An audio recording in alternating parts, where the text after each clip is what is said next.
Hi. Hi. I've said hi like 8 times. I think it's time to just start. Ooh, I don't know what just happened. Hi. Welcome back to my channel. It's Kay. So, I read some books. I have never read these books before. It's the Infernal Device trilogy by Cassandra Clare. Which you probably already knew I didn't read these if you watched my mid-year freakout tag when I called them the Eternal Device trilogy, I think. Something like that. Basically, I called them not the infernal devices, so I was ignorant. I don't know what to tell you. But I read them, and before I get into it, I just want to say I was sleeping on this series. I owned them. They were on my bookshelves being displayed because, I don't know, I'm a Cassandra Clare fan, which I probably shouldn't say because, I mean, yikes with the...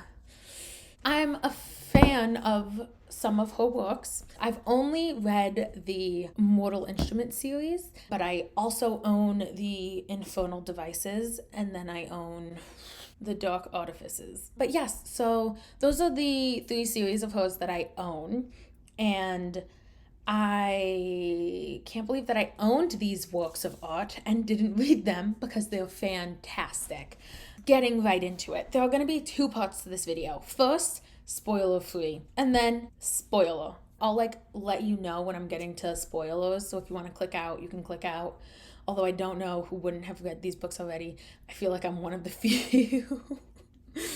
It's fine, no big deal. Okay, so going into this trilogy, all that I knew was what was in the Mortal Instruments, which is actually a bit. If you've read all of the series, you know that she kind of spoiled like the endings of these books with the second trilogy of the Mortal Instruments series.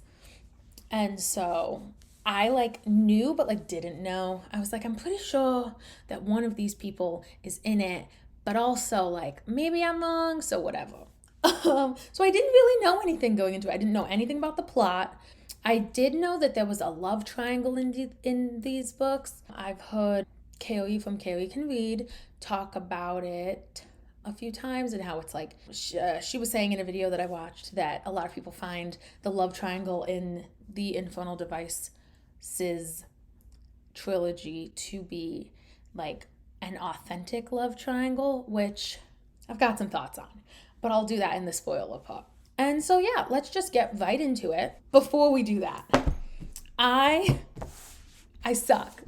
And so when I started this trilogy, about a week ago, I started it. I started reading The Clockwork Prince because I thought this was the first book. And yes, it does have a number on the spine that tells you which book it is in the trilogy. Did I look at that? No. Did I read the backs of these books going into them so that I even knew a little bit about what was happening? Also, no. So I got about 25% into this book. And then I was like, there's something wrong here. I definitely am not doing this right. And then I looked and saw 2, and I was like, well, I'm dumb. I'm dumb. But when from the 25% that I read of this before I started these books, I was in love with Will. Will Herondale. It feels like cheating on Jace when I say this, but he can have my soul, okay? Anyways, so book 1, The Clockwork Angel. First and foremost, for those who do not know, this book is about a girl named Tessa who moves to London to be with her brother Nathaniel, whatever you want to call him. And she finds out when she moves to London that she is not mundane. That's what we're going to go with so we don't spoil anything. And that she has a unique power to turn into other people. She needs an object that person owned. and using that object, she can turn into them, and she like has access to like their memories and like thought processes. So that's a really cool and unique thing that no one else has. And so she figures out that she has this power when she's kidnapped at the beginning of the story by the Dark Sisters, is what they're called. All of this is on the back of the book. I'm not spoiling anything, I promise, okay? And she knows that somebody named the Magister wants her. And that's like, and he wants her specifically for her power.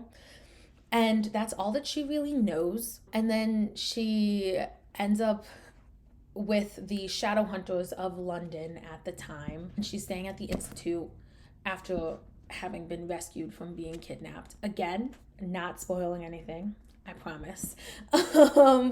So she's at the London Institute, and that's where she meets Will Herondale and James, or Jem as he likes to go by, Castor, one of those. And they have to work together to save the world because, you know, it's YA. That's all they ever do. Yeah. And so that's what I'm going to tell you about this book for the summary. My thoughts on this book. This book is like the same thing as City of Bones. I'm sure that's going to make some people angry. But like, think about it. Like, yes, it's a different time period. There's different names. And there's some slight differences. But like, think about it. Okay? Let's go into this. Oh, hold up. I said I wouldn't spoil this series. The Mortal Instruments, it's being spoiled. I'm sorry. I can't. Will Herondale is Jace Herondale. Like, it's that simple. They, at least in the first book, they're the same, okay?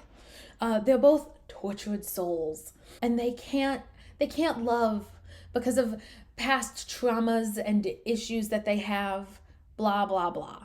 They're the same person, okay? And then Tessa and Clary, okay? They both find out at the beginning of the book that they're part of a world that they didn't know existed, and that they have no idea what's going on, but that they're special. Some way, shape, or form. They are different than the other people in the world that they have just discovered. And then she doesn't know what's going on or how to protect herself. And by she, I'm referring to both Clary and Tessa. But they both don't know how to protect themselves. They both don't know how to exist in this world that they've discovered they're a part of. But they both end up in really bizarre situations where they need to know this stuff and somehow make it out okay. And they continue to be put in these situations, even though they have no idea what they're doing. And any sane adult would be like, no, you're not. You don't know what you're doing. You cannot be involved in this. And so that's the same. And then the last thing that I put is kind of like personal. It says, I don't know if it's because I love Clary and Jace together, but I want Will and Tessa to be together so bad. I guess that also makes them the same because like they're the same people. So like maybe that's why I want them together. Either way, this book was not in any way, shape, or form original. Even the bad guy in this book is like basically the same thing. In the Mortal Instrument first, like in the first trilogy, Valentine wants the Mortal Cup to create his own army. And in this book, the Magister, whatever. He's trying to create his own army. Like it's not anything special. It's the same story with different names, and she changed the finish. Like, ugh. Okay. Actually, before I get into the second book, Clockwork Prince, I've got one more thing to say about the Clockwork Angel, which I'm forgetting. Okay, this wasn't what I was going to say, but this is also the same thing as City of Bones, because is Tessa not looking for a family member in this book? She is. She's looking for her brother Nate, and she can't seem to find him, and I'll get more into that in the spoilery part. And then is Clary not looking for her mother, Jocelyn, in the first book of the Mortal Instrument series? Like, again, it's the same book. It's the same. And that's what I wanted to say. I did end up rating this 3 out of 5 stars. It's good. It's the same thing I've read though, so it's not like great. Now, on to The Clockwork Prince. I liked this book a lot. It was really good. Before I tell you my rating, let me tell you about this book. So the second book is about Tessa, obviously, and how she is once again in perilous situations that she's ill-equipped to handle on her own. But that's okay because she has friends, Will and Jem, to take care of her. Kind of like how Clary always seems to have Jace and Alec and Simon and Izzy to help / take care of her. Anyways, so she's put into more perilous situations that she doesn't have training for. And you learn a lot more about the Magister and about what his motivations are, like why he's even trying to take over the world. And you still don't know why he wants Tessa. And then also, a side plot is that Tessa, she turns her romantic attentions away from Will because of stuff that happened in the first book and towards a new gentleman, Jem. And the love triangle officially begins, like it starts, and that's pretty exciting. Now, on to why this book is just the City of Ashes. Okay, so in the City of Ashes, because, I mean, the main thing in City of Ashes is that Clary dates Simon, right? I mean, that's not the main thing, but that's like the important thing. And, well, in this book, Tessa turns her attentions away from Will and towards Jem. And so that book is like, City of Ashes is sort of like, will Clary and Jace happen? And this is sort of like, will Tessa and Will happen? Who knows, right? That's what this is. And so, I mean, it's the same. And then outside of that, the leader of the Institute in this book, Charlotte Fairchild, her leadership is being questioned. She's being called into question if she's going to continue to run the Institute or if the Clave is going to replace her. In the second book of the Mortal Instrument series, that's when the Inquisitor comes into town and is like, oh, can you do this job? Should we replace the Lightwoods as the leaders of the Institute? And it's just like, it's boring to read the same thing. It is. It's a little different. This story is more interesting, in my opinion. It's got some unique stuff in it that the Mortal Instrument series didn't have. So I do prefer this series, and I love this series. I know it doesn't sound like I love this series because I'm like saying, oh my God, it's just the same thing. It's the same thing, but done better. Like, you can tell that Cassandra Clare had written 6 books. 6 books? I don't know if these came out in the middle, but whatever. You can tell that Cassandra Clare's got some more experience writing and publishing works by the time she works on these ones, because again, it's the same story, but it's more refined. It's executed better. But yeah, that's kind of what this one's about. And what were my feelings? Well, I just wanted Will to be less tortured. I always root for the poor tortured soul, okay? In Vampire Diaries, Klaus was like my main man, okay? I was obsessed with him. Before he came into the picture, I was obsessed with Damon. Then Klaus became a thing, and oh my God, Klaus could literally like burn that entire Mystic Falls to the ground, and I would have been in love, okay? And that's kind of how I feel about Will. Like, I don't care what he does to Tessa, what he says to anyone. He's it for me, okay? He's it for me. And so that's how I feel about that. And so I really liked this one. I don't want to spoil anything, so I can't really say anything else about it. The story was really interesting. I liked that you learned more about the Magister and about what his motivations were and about the creatures that he's creating. That's not really a spoiler, so it's okay for me to say that in this part. But yeah, I'll leave it at that so that I don't spoil anything, and we'll talk about the third book, and then we'll get into our spoilers where I can really get into the nitty-gritty what I liked, okay? So the last book, Clockwork Princess, let's get into it. This is when shit gets real. It's no longer basically a copy-paste, let's change some names and general plot points from the Mortal Instrument series. It's its own book, and it's great. Side note, Clockwork Prince, 4 out of 5 stars. On my Goodreads, by the way. Yeah. I hate myself. Yeah. It's great. I loved this book. What happens in a non-spoilery way? Spoilery way. All that the Magister needs now is Tessa to complete his master plan that we know, but we still don't know why he needs Tessa.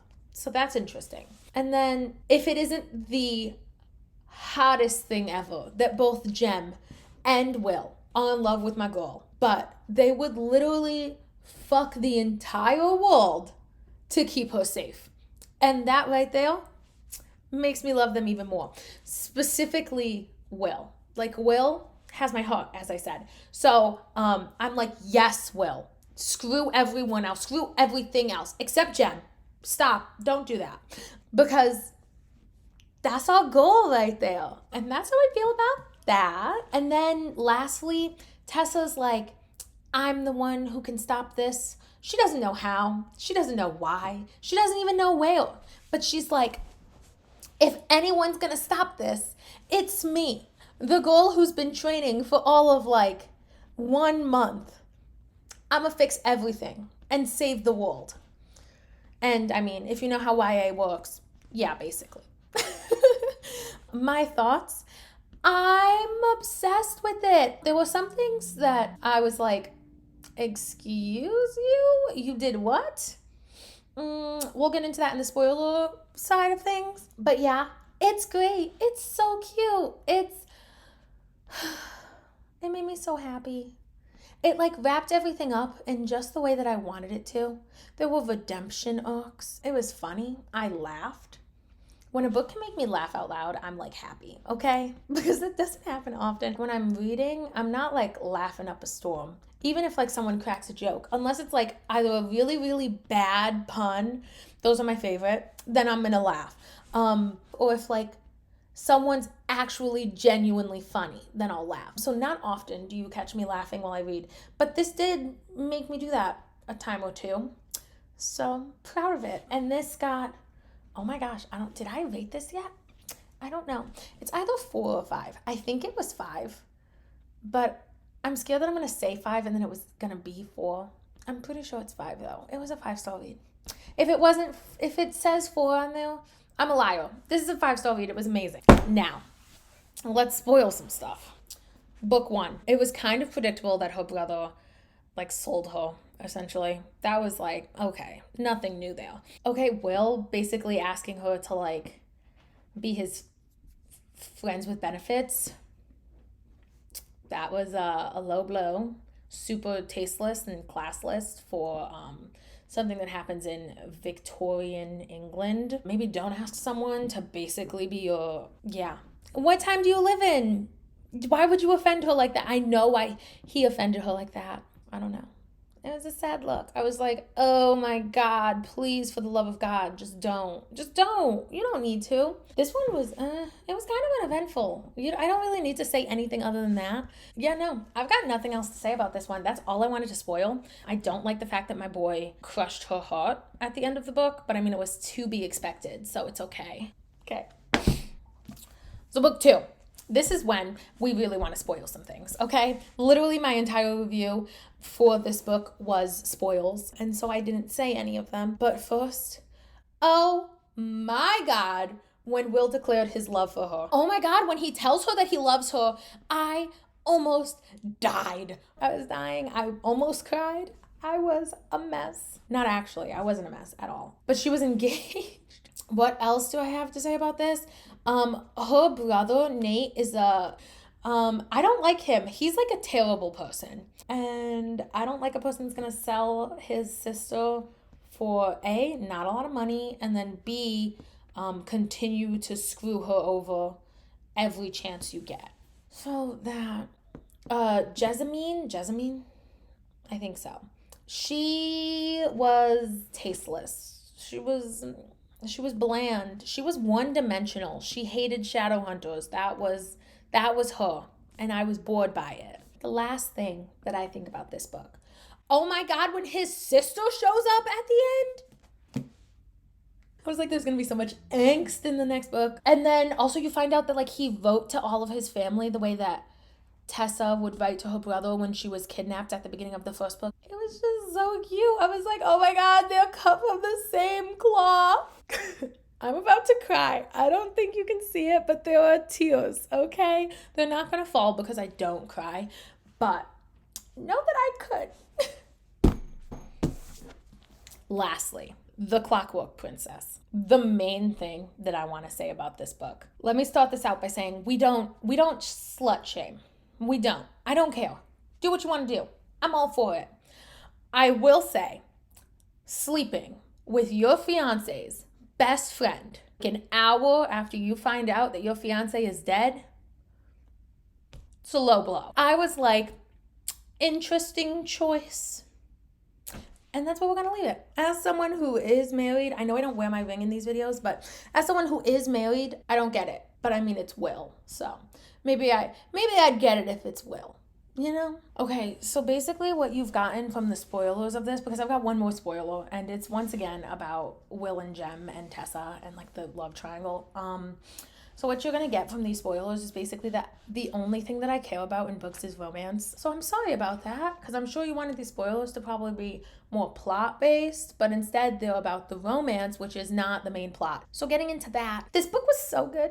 Like, it was so good. I was hooked the entire time. Like, the entire time.